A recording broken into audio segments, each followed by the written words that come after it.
যে পনিরটা বানাবো, পনিরের জন্য আমি পালং শাক নিয়েছি কেটে, আর এখানে মটরশুঁটি আছে। এই মটরশুঁটির মধ্যে আমি একটু আদা আর কাঁচা লঙ্কা দিয়ে দিচ্ছি, আর এর মধ্যে আমি পালং শাক দিয়ে এটা ভালো করে পেস্ট করে নেব।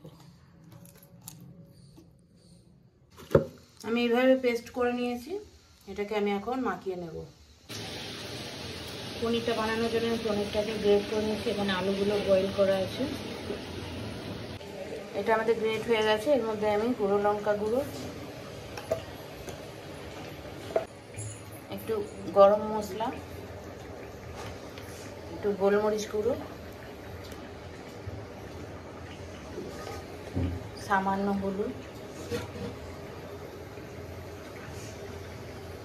আমি এটাকে এই পেস্টটা এর মধ্যে দিয়ে আমি মাখবো।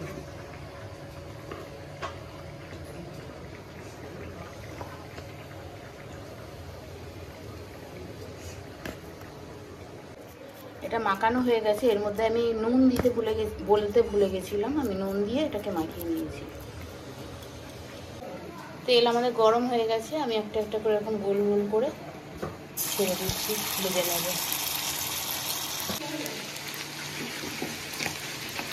এইভাবে আমি ভেজে নিয়েছি, একটা একটা করে তুলে নেব। তেল গরম হয়ে গেছে। এর মধ্যে গোটা জিরে আর গরম মশলা আমি ফোড়ন দিয়ে দিলাম। এতে দেব আদা বাটা,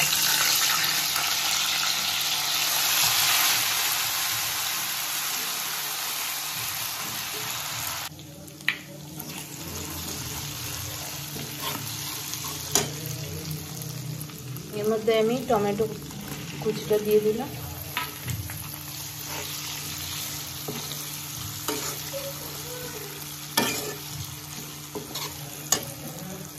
এর মধ্যে আমি আগে একটা মশলা দিয়ে দিচ্ছি।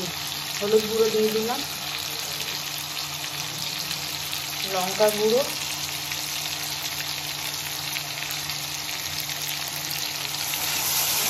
জিরে ধনে গুঁড়ো দিয়ে দিলাম। একটু জল দিয়ে ভালো করে মশলাটা আমি কষে নেব।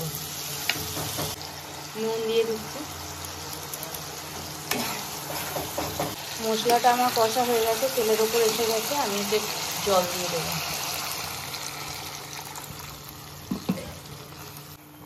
ফুটে গেছে। আমি এই পনিরের ভাজাগুলো আছে, বলগুলো আমি দিয়ে দিলাম।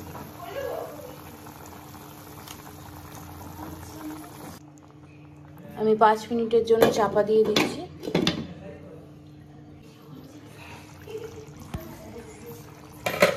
আমাদের রেডি পনিরের কোপ্তা।